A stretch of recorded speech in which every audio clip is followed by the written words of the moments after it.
ये आकाशवाणी रायपुर है। प्रादेशिक समाचार बुलेटिन के साथ मैं दीप्ति चंद्रा।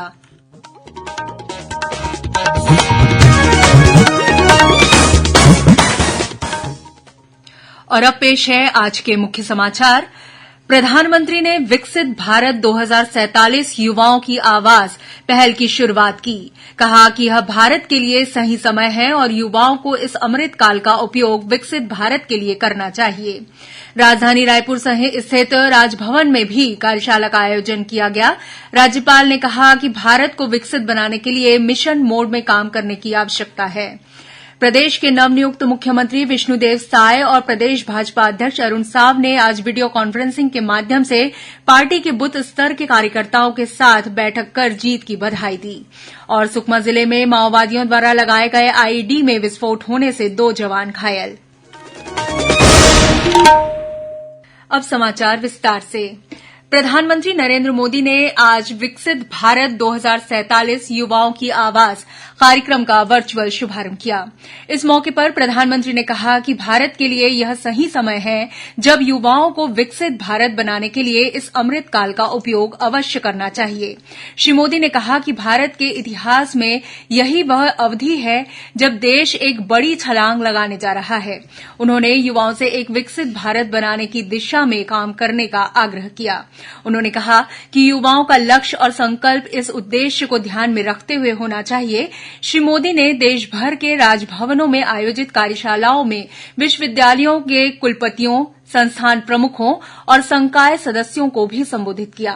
श्री मोदी ने लोगों को, विशेषकर युवाओं से एक विकसित भारत बनाने के लक्ष्य को सदा ध्यान में रखने का आग्रह किया। प्रधानमंत्री ने शिक्षाविदों से अमृतकाल की पीढ़ी तैयार करने का आग्रह किया, ऐसी पीढ़ी जो भविष्य में देश को नेतृत्व प्रदान कर सके। इधर राजधानी रायपुर स्थित राजभवन में भी समारोह का आयोजन किया गया। इस मौके पर युवाओं को विकसित भारत विजन 2047 से जोड़ने के लिए युवाओं की आवाज विषय पर एक कार्यशाला आयोजित की गई। कार्यशाला में विकसित भारत, सशक्त भारतीय, संपन्न और टिकाऊ अर्थव्यवस्था, सुशासन और सुरक्षा तथा विश्व में भारत जैसे विषयों पर चर्चा की गई। कार्यशाला को संबोधित करते हुए राज्यपाल विश्वभूषण हरिचंदन ने कहा कि वर्ष 2047 तक भारत को विकसित बनाने के लिए मिशन मोड में काम करने की आवश्यकता है। इस मिशन में योगदान देने के लिए युवाओं को आमंत्रित कर उनके विचारों को राष्ट्र निर्माण में शामिल करना महत्वपूर्ण है।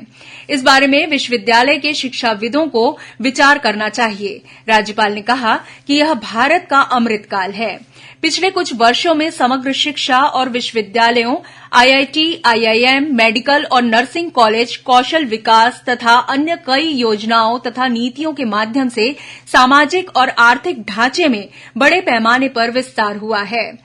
उन्होंने कहा कि 144 करोड़ आबादी के साथ भारत 29 वर्ष की औसत आयु के साथ सबसे युवा देशों में से एक है। यह दुनिया की कुल युवा आबादी का लगभग 20% है। यह एक बड़ा अवसर है जिसके 2047 तक बने रहने की संभावना है। इसका अच्छी तरह से उपयोग कर भारत को विकसित और सशक्त देश के रूप में आगे बढ़ा सकते हैं। समारोह में विभिन्न विश्वविद्यालयों के विद्वानों ने वर्ष 2047 में विकसित भारत की अपनी परिकल्पना पर व्याख्यान दिए।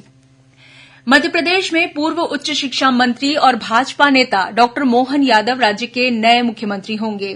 आज भोपाल में पार्टी के नवनिर्वाचित विधायकों की बैठक में उन्हें भाजपा विधायक दल का नेता चुना गया। श्री यादव उज्जैन दक्षिण से विधायक हैं। उच्चतम न्यायालय ने संविधान के अनुच्छेद 370 को निरस्त करने का केंद्र सरकार का फैसला बरकरार रखा है। इस अनुच्छेद के तहत पूर्ववर्ती जम्मू कश्मीर राज्य को विशेष दर्जा दिया गया था। केंद्र ने वर्ष 2019 में अनुच्छेद 370 को निरस्त कर दिया था और राज्य को 2 भागों में विभाजित करके केंद्र शासित प्रदेश लद्दाख और जम्मू कश्मीर बना दिए थे। मुख्य न्यायाधीश डीवाई चंद्रचूड़ की अध्यक्षता में 5 जजों की संविधान पीठ ने केंद्र के फैसले को चुनौती देने वाली याचिकाओं की सुनवाई के बाद यह फैसला सुनाया। सर्वोच्च न्यायालय ने कहा कि अनुच्छेद 370 अस्थायी प्रावधान था जिसे कुछ विशेष उद्देश्यों से लाया गया था और इसे निरस्त करने के राष्ट्रपति के आदेश में कोई दुर्भावना नहीं थी। न्यायालय ने कहा कि भारत संघ में शामिल होने के बाद जम्मू कश्मीर संप्रभु राज्य नहीं रहा। नहीं रहा था। पीठ ने कहा कि अन्य राज्यों से अलग जम्मू कश्मीर की कोई आंतरिक संप्रभुता नहीं थी। इस बीच प्रधानमंत्री नरेंद्र मोदी ने अनुच्छेद 370 निरस्त करने के संबंध में सर्वोच्च न्यायालय के फैसले को ऐतिहासिक बताया है। सोशल मीडिया पोस्ट में श्री मोदी ने कहा कि इससे जम्मू कश्मीर और लद्दाख की जनता के लिए आशा, प्रगति और एकता की घोषणा को पुनः बल मिला है। प्रधानमंत्री ने कहा कि अदालत ने पूरी सूझबूझ से एकता की उस भावना को मजबूत किया है जो भारत की जनता को पूरी तरह एक दूसरे से जोड़े और संजोए हुए है।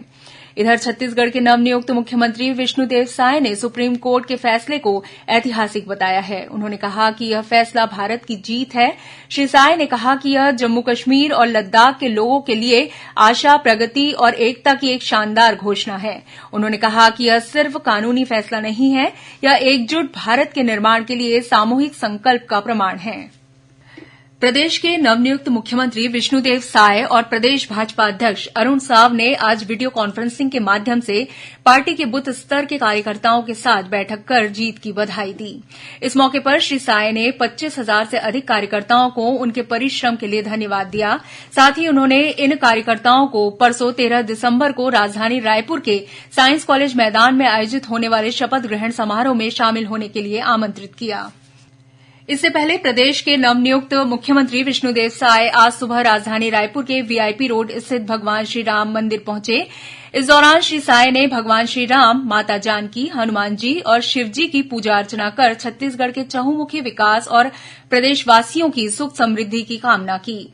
इस मौके पर श्री साय ने कहा कि छत्तीसगढ़ के सभी वर्गों के समुचित विकास के साथ ही छत्तीसगढ़ प्रदेश विकास के क्षेत्र में देश में अपना महत्वपूर्ण स्थान स्थापित करे, यही भगवान से कामना है। बाद में मीडिया से चर्चा करते हुए श्री साय ने कहा कि कांग्रेस सरकार में हुए कथित भ्रष्टाचार के आरोपों की जांच कराई जाएगी और दोषी पाए जाने वालों पर सख्त कार्रवाई की जाएगी। इस बीच नवनियुक्त मुख्यमंत्री श्री साय से आज सुबह प्रदेश के मुख्य सचिव अमिताभ जैन और पुलिस महानिदेशक अशोक जुनेजा ने राजधानी रायपुर में स्थित उनके अस्थायी निवास पहुना में सौजन्य मुलाकात कर उन्हें बधाई और शुभकामनाएं दी।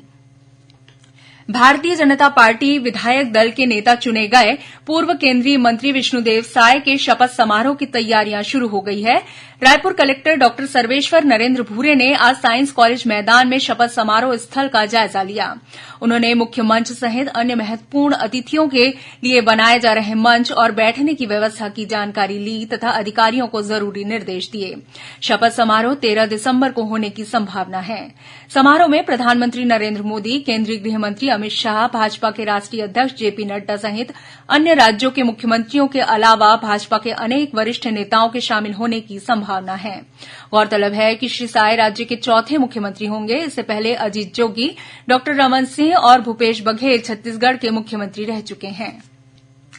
केंद्रीय युवा कार्य और खेल मंत्री अनुराग सिंह ठाकुर ने आज नई दिल्ली में पहले खेलो इंडिया पैरा गेम्स का औपचारिक उद्घाटन किया।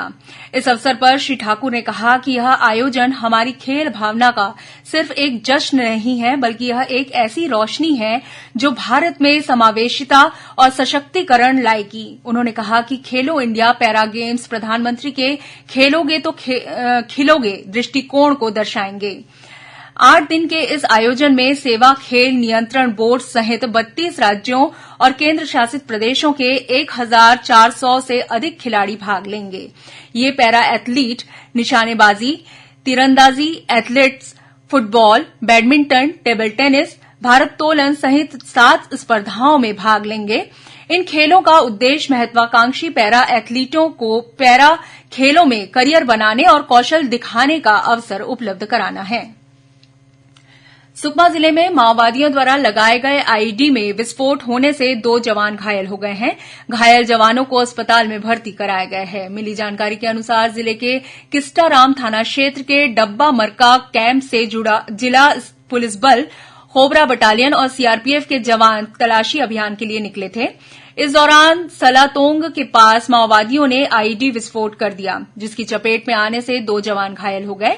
इस घटना के बाद मौके पर पहुंची अतिरिक्त सुरक्षा बलों की टीम ने घटनास्थल के अलावा आसपास के जंगलों में तलाशी अभियान तेज कर दिया है। अग्निवीर थल सेना भर्ती रैली का आयोजन 15 से 23 दिसंबर तक जांजगीर के खोखरा भाटा स्थित पुलिस लाइन में किया जाएगा। इस भर्ती रैली में प्रदेश भर के युवा भाग ले सकेंगे। इधर रायपुर जिला प्रशासन ने घोषणा की है कि भर्ती रैली में शामिल होने वाले रायपुर जिले के पात्र युवाओं के लिए निःशुल्क बस सुविधा उपलब्ध कराई जाएगी। बस 18 दिसंबर को होने वाली परीक्षा के लिए 17 दिसंबर को और 20 दिसंबर को होने वाली परीक्षा के लिए 19 दिसंबर को दोपहर 12 बजे जिला रोजगार कार्यालय पुराना पुलिस मुख्यालय परिसर रायपुर से पुलिस लाइन खोखरा भाटा जांजगीर के लिए रवाना होगी। अंत में मुख्य समाचार एक बार फिर। प्रधानमंत्री ने विकसित भारत 2047 युवाओं की आवाज पहल की शुरुआत की। कहा कि यह भारत के लिए सही समय है और युवाओं को इस अमृतकाल का उपयोग विकसित भारत के लिए करना चाहिए। राजधानी रायपुर स्थित राजभवन में भी कार्यशाला का आयोजन किया गया। राज्यपाल ने कहा कि भारत को विकसित बनाने के लिए मिशन मोड में काम करने की आवश्यकता है। प्रदेश के नवनियुक्त मुख्यमंत्री विष्णुदेव साय और प्रदेश भाजपा अध्यक्ष अरुण साव ने आज वीडियो कॉन्फ्रेंसिंग के माध्यम से पार्टी के बूथ स्तर के कार्यकर्ताओं के साथ बैठक कर जीत की बधाई दी। और सुकमा जिले में माओवादियों द्वारा लगाए गए आईडी में विस्फोट होने से 2 जवान घायल। इसी के साथ प्रादेशिक समाचार बुलेटिन समाप्त हुआ। नमस्कार।